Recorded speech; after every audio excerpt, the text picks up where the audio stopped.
welcome back to the CBI's annual conference. Please welcome to the stage CBI's chair, Rupert Soames.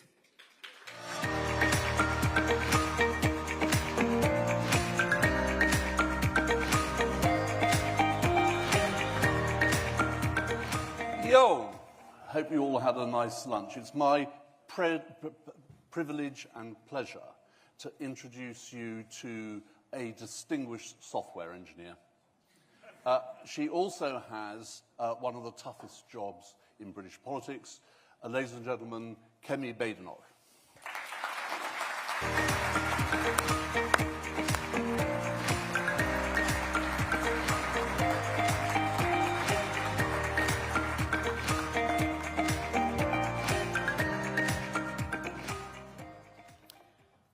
How do you know whether a politician is actually going to do what it is they say they'll do? You can only look back on their track record. Making promises is easy, but if you really want to know what someone is going to be like, look at what they did when they had the chance. I'm speaking to all of you today, not just as leader of the Conservative Party, but as a former business secretary. Many of you would have heard me talk about how we needed to deregulate. And you would have seen examples of how I tried to lift the burden off businesses, often arguing with other parts of government, or trying to stop them bringing in yet more well-meaning but burdensome regulation. I saw myself in that role as your champion around the cabinet table. And it is because I know that it is not government that creates growth, it is business. Government often needs to get out of the way. But this is a very difficult argument to make. People want the government to fix everything. They want the government to solve everything. And if you ever sound hesitant, then they will make you out to be a cruel, unfeeling person, as I have discovered to my own personal cost. And this is partly how we have got ourselves into a state where debt is at record levels, and we are spending more on debt servicing than we are on health, or on education, or on defense. That needs to change. We need growth. Too often, we use the word growth as a throwaway comment, without actually thinking about how we can actually create it, or what it even is. Many times, when I'm speaking to members of the public, some assume that money comes from government. The concept of productivity is one that a lot of people don't understand. They think all jobs are economically equal, whereas as business, you will know that some jobs are productive and others less so. I believe that we need to rewire our economy into one where the vast majority of jobs are productive and that those that are not change. This is what I'm here to speak to you about today. But first, I want to acknowledge the reason why I'm standing here not as a government minister, but as the leader of the opposition. And it is because we Conservatives got things wrong. And unless we explain where we got things wrong, we will repeat those mistakes. My father was a GP. He always told me that if you get the diagnosis wrong, the treatment won't work. You'll keep treating the patient over and over again, but they will never get better. And that is what I fear is about to happen in the UK. We haven't done the work which is needed to understand what the root causes of our problems are. And I am worried because the Labour Party are not just repeating many of the mistakes which we made in government, they are doubling down on them and combining them with an unprecedented raid on business. Today, we are all talking about the consequences of the budget, but we do not yet know what the full consequences of their legislative program will be, like their employment rights bill, designed by trade unions. But there is no point in me just complaining about Labour when it was obvious that we Conservatives lost the confidence of business. I was not surprised at how many people attended Labour's prawn cocktail or smoked salmon offensive last year. I know it is because you thought that we didn't understand what your needs and concerns were, and you knew we were going to lose. So as a first step to fix that, I have made sure that the two people who are in the most business-facing roles in my shadow cabinet are people who have run companies themselves, people who understand what you are about. Our Shadow Chancellor, Mel Stride, was the widely respected chair of the Treasury Select Committee. Before Parliament, though, Mel founded a successful business which he expanded into the US. Our new Shadow Business Secretary, Andrew Griffith, is a former Treasury Minister and chartered accountant. He's been a successful financial analyst and asset manager. He has serious boardroom experience. During the leadership contest, many people kept asking me, what are your policies? This was something that I resisted answering, because there is a lot that we need to fix before a party that's just started in opposition starts with new policies. I believe that we need to begin with first principles. If you're thinking about opening a restaurant, you don't start off with what the menu will be. So what are our principles? I believe that we need to have free and fair competition, not monopolies, not rent-seeking, not corporatism, but a genuine competition that allows new entrants in and those who are no longer productive to evolve or leave the economy. That is what free enterprise is about. We Conservatives must be the party of business, not just big business, not just corporates, but small business too. Every big business started out as a small business, and that is why I'm so concerned that the burden on them is still increasing, with taxes, corporation tax, employers' national insurance, and new regulations. The new government believes that invisible businesses can absorb these costs, but it is everyday people who bear the brunt, either in higher prices or lower wages, sometimes both. We may see the jobs which are lost as a result, but no one ever sees the jobs that never get created. So I am here to show you that I understand businesses' values. I am not here to represent business interests. That's your job. I'm here to let you know the Conservative Party shares your values. I'm often criticized for talking about capitalism. Someone once told me that capitalism is old-fashioned. I don't think so. I think it is important that we explain what capitalism in a free market environment means. Capitalism is not a dirty word. Wealth is not a dirty word. Profit is not a dirty word. But we need to start explaining how these things deliver for the people out there. People who often think that you are in it for yourselves and we, the politicians, are in cahoots. People who think that business is all about greedy fat cats, rather than people who are working hard, entrepreneurs, and those who are making life better for all of us, one way or another. Secondly, we have got to be more precise when we talk about growth. It is not just about increased GDP. It is not even just about increased GDP per capita. You can increase GDP by increasing immigration, but no one feels richer. In fact, some get poorer. You can increase GDP per capita by getting more millionaires and billionaires to move to your country, but that won't necessarily make everyone else better off.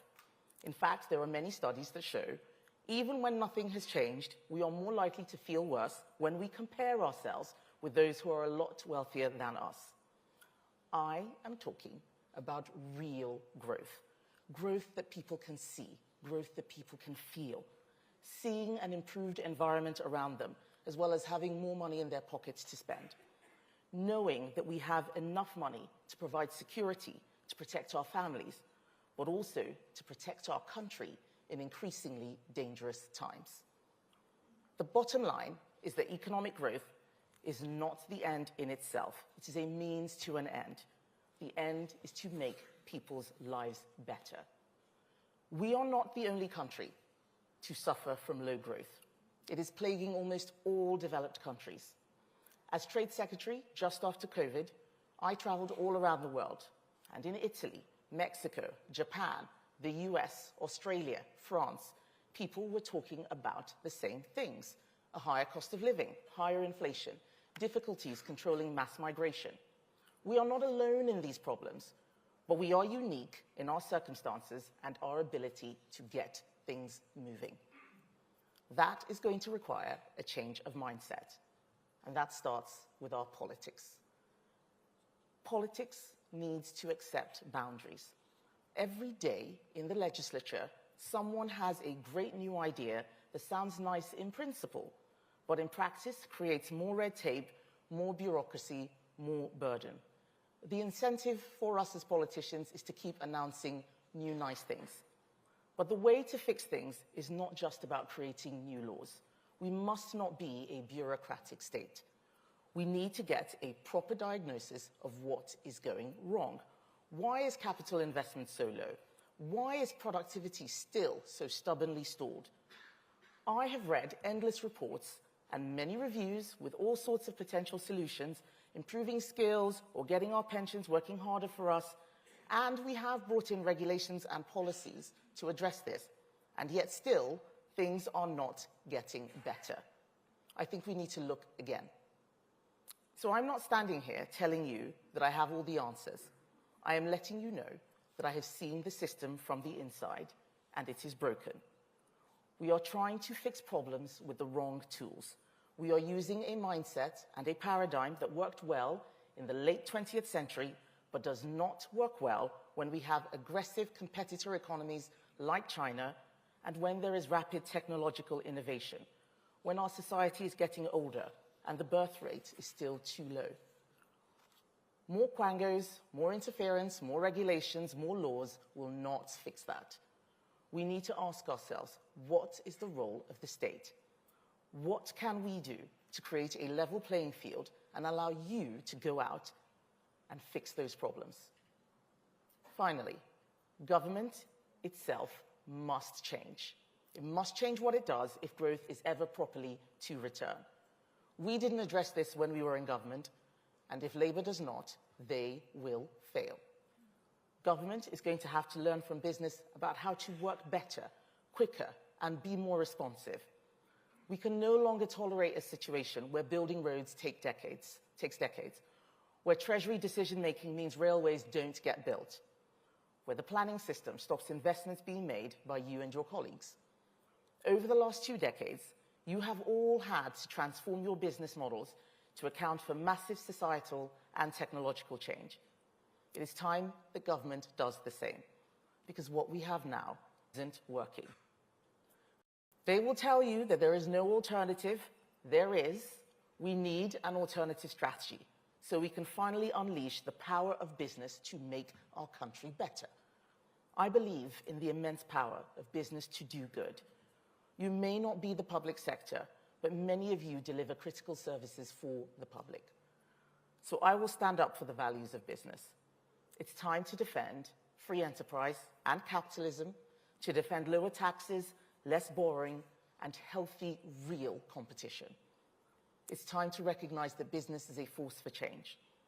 It is time to acknowledge that to get growth, real, meaningful growth, that improves the lives of everyone in Britain, we will have to change what we all do. And that is what the Conservatives, under my leadership, are now about. Thank you.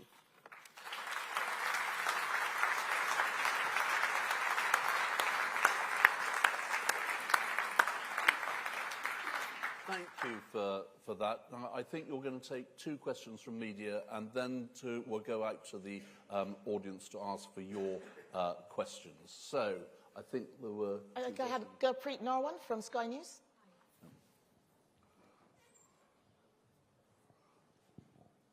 Thank you very much. Would a Conservative government under your leadership reverse the Chancellor's decision to raise employers' national insurance contributions? Well, one of the things which I have said is that where we can see that a change that has been brought in the budget will obviously not work and will not raise any money, we will change that. I said that, for instance, with the family farms tax, the agricultural property relief. We did not have employers' national insurance at this rate. So it's quite clear, certainly you look at the last budget and what we did, that we did not think it should be this high. One of the things that we're going to have to do is rewire everything. So what I'm not going to do is comment on every bit of micro-policy. There will be different budgets, there will be new things that occur, the system may change. What I am starting with is principles. We believe that employers' national insurance, while necessary to help us fund public services, is a tax on jobs. I know this from personal experience. When employers have to pay it, it means that they have less money for higher wages. They may not create new jobs. So we need to make sure that the balance is right.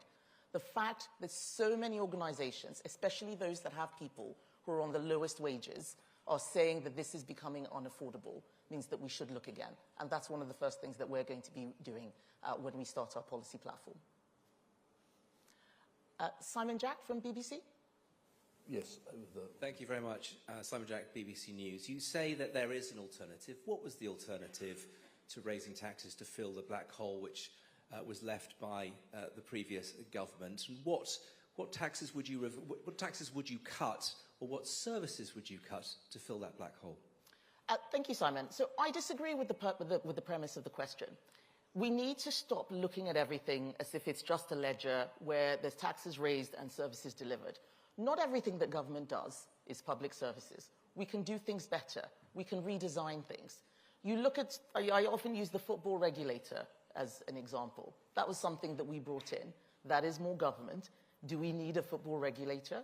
This is one tiny thing, but you look at the cumulative effect of all of the different bits of well-meaning regulation. You add them up together, and they become burdensome.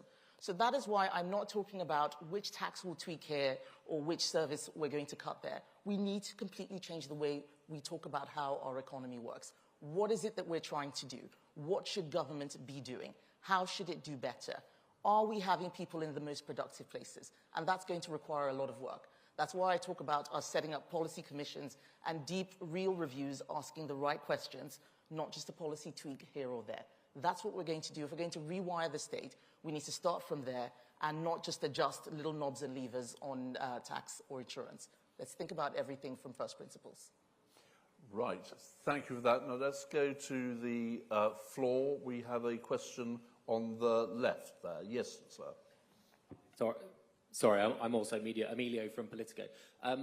You talked about we should be building roads much more quickly. How quickly? We've seen videos of, China building hospitals in 9 weeks or whatever. Once we're past the planning stage, which they obviously don't have to worry about, how quickly should we be able to build new roads or new hospitals or housing? And secondly, you talked about, I can't remember the wording exactly, a rentier society or something like that. What's your view on leasehold, and should it be reformed further? So I think the question about how long should we take is how long it's like asking how long is a piece of string. We are taking too long. We know we are taking too long because when I was business secretary, many investors would complain about how long it took to get anything done in the UK versus Spain versus Italy. The reason why is because they found the morass of bureaucracy just too difficult to deal with. So we should be looking at what our competitor economies are doing. And we should be asking ourselves why it is that there is so much obstruction to getting things delivered. We have many, many failed projects to use as comparison. We even have live projects like HS2, which we know have cost way too much money, are still not done. You look at, for instance, the Lower Thames crossing. I was given a figure that the planning document for the Lower Thames crossing has cost £300 million.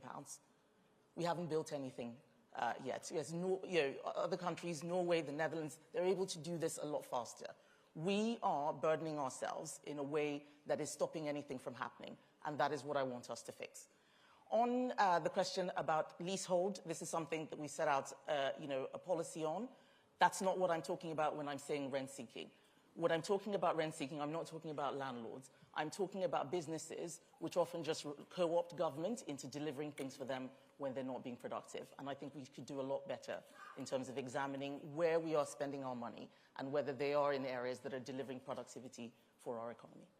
Right, thank you for that. Can I just ask you to say who you are at the beginning of your question? And please can we, I think we've done media for the moment, we're going to concentrate on members. Halfway down the aisle there, thank you. Good afternoon, my name's Jazz Singh. I'm the founder of Empowerability. I'm also a serving prisoner as I stand here today. For Britain to prosper, all its people need to prosper. What point have we got with regards to social mobility in trying to get the hard-to-reach people in our communities, those that are in excluded schools, pupil referral units and in prisons, to get them retrained so they can make a meaningful contribution to society and start lifting that burden on society in healthcare, in other addiction sort of recovery programs? Because we always talk about building more rather than actually using what we've got and making it more efficient. Okay, I do agree. I do think that we can use what we have now a lot better. And if you look at the stats on what we are spending on servicing debt, for example, I think in my speech I said we spend more on defense and more on education. I think on health, I'm not quite sure whether that is accurate on health, but certainly more on defense, more on education.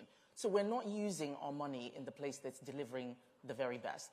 But to the point you made about those who are disadvantaged, about social mobility, about giving people a second chance, like people who have been to prison, we need to make sure that we start, as I said, from first principles.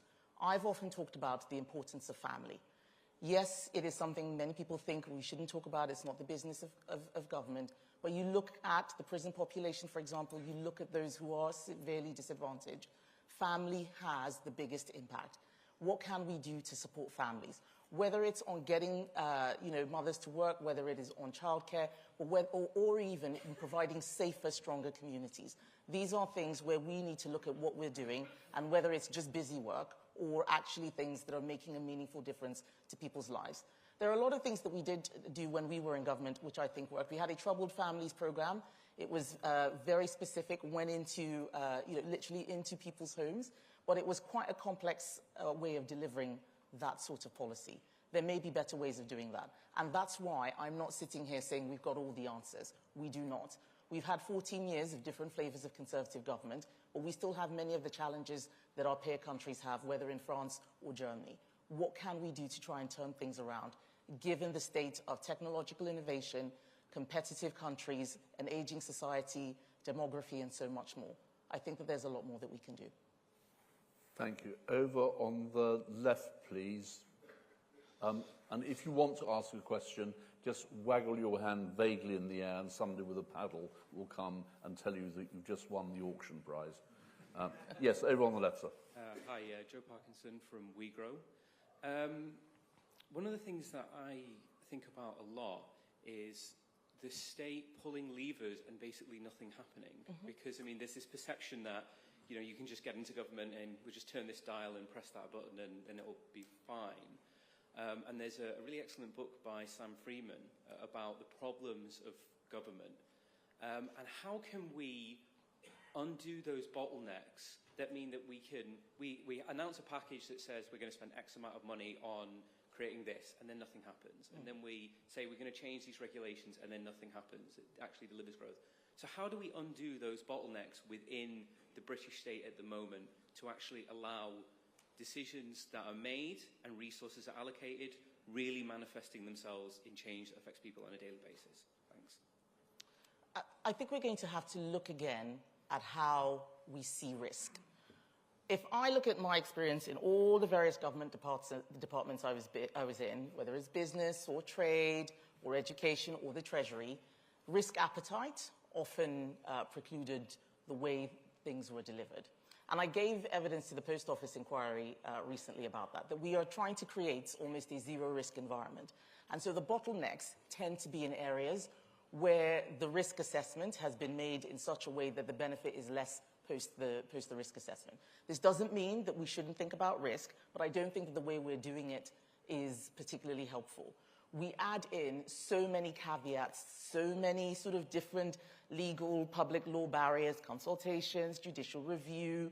You look at the planning system, how much people are able to oppose things that should just happen anyway, not necessarily things that will be disruptive or destructive. And I think it is about looking at the balance of risk. You look at what happened during COVID, for example. I think we got the balance of risk wrong there, but we cannot create a zero-risk environment. We need to get more people understanding that risk does create reward, and that if you do take risks and you lose, the government cannot always be there to bail you out, but that if you do succeed, then you should be able to enjoy those rewards. So let's look again at risk management, risk appetite, and what it is we are genuinely able to bear. And I think that that will help us move and shift some of those levers that are actually quite stuck. Right, just to say we have a slight problem with a shy right. All right. So we want to keep balance between the left and right of our parties. I will look at them. So I'm going to go to the right-hand side of the panel there. Thank you. Good afternoon. Dominic Collier from City and Guilds. Our recent report, Making Skills Work, highlighted that 91% of CEOs see developing skills as fundamental to boosting productivity. As Leader of the Opposition, how will you focus on this area? Well, I think I'll start by making us more specific about what we mean when we say skills. I sat in many roundtables, many meetings, and everybody was talking about skills, and we were speaking at cross purposes. What exactly do we mean? For some people, it's basic social skills. I remember doing a prison visit, and I was told that we teach them skills, and I asked to see what sort of skills they were teaching, and it was basic things like teaching people to say please and thank you. That the prisoners who left prison, who couldn't use those the language that children use, were unable to move very far. To the more, the other extreme end of the line, AI and so on, there is a huge spectrum of skills development that is required. Making sure that we are able to do so in a way where we're developing the talents of people in this country, creating more second chances, not just assuming that what you did at A-levels or at university is what you're going to do for the rest of your life, when we know that we're all getting older and we're all going to be working longer. So I would like us to be more specific about skills. I sat in meetings where some people were talking about, very serious manufacturing skills, and another person was talking about PowerPoint. It's not the same thing. We need to be more specific in our language. We need to talk to each other better, and I think that way we'll be able to develop a real policy that makes a difference. Thank you. Question over there. Hi, I'm Lenny Rolls from the University of Sussex. I wondered, following on from that question, given the skills that we're providing students that are coming through and how important universities are to the UK economy, what more you think government needs to do to support universities to be able to deliver growth for the economy? So I actually went to University of Sussex. That was where I got my first degree in engineering. And it amazes me how much has changed in the last sort of 22 years since I finished, how even the programming and the coding which I was doing there has become obsolete. I think being able to stay current, being able to evolve with changing times is one of the things that universities find very difficult to do, and being able to show what it is that they're doing that's different, that is providing us with a competitive and comparative advantage against our peer countries is key. I am quite worried right now about the ability for your key customers, that is students, to be able to pick the right course for what they want to do in life. I think that there is a lot of confusion about what you can do with courses. Many courses teach knowledge, not necessarily skills. So you would have heard lots of people sit in conferences like this and talk about, better partnerships with business and government and the education sector and so on and so forth. I don't want us to deal just in cliches. What does a successful partnership like that really look like? It's got to be something which we can measure. It's got to be something where the metrics are showing that what universities are doing are making a difference. And as I said, in the same competitive environment the business needs to work in, universities need to work in that competitive environment as well. If universities are not delivering for their clients, for their customers, then they need to evolve or leave. And that's one of the things that I think that we can do better in terms of measuring the genuine outcomes of the people who are passing through our educational institutions to make sure that they're getting what they are being promised, because they mostly only get one chance. They come out with a lot of debt, and we need to make sure that we're making sure that they use that one chance as best as they can. Kemi, thank you very much indeed for that, and thank you for coming here today. It's been great to see you here in Seoul. I know members will want to give you a round of applause and say thank you, Kemi. Thank you, Rupert.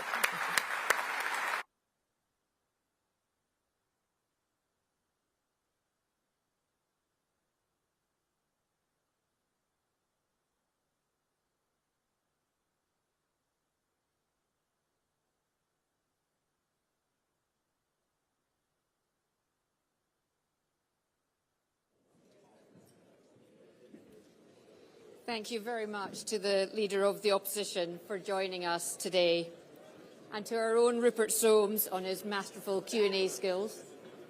I can tell you it's a pretty tricky thing to do.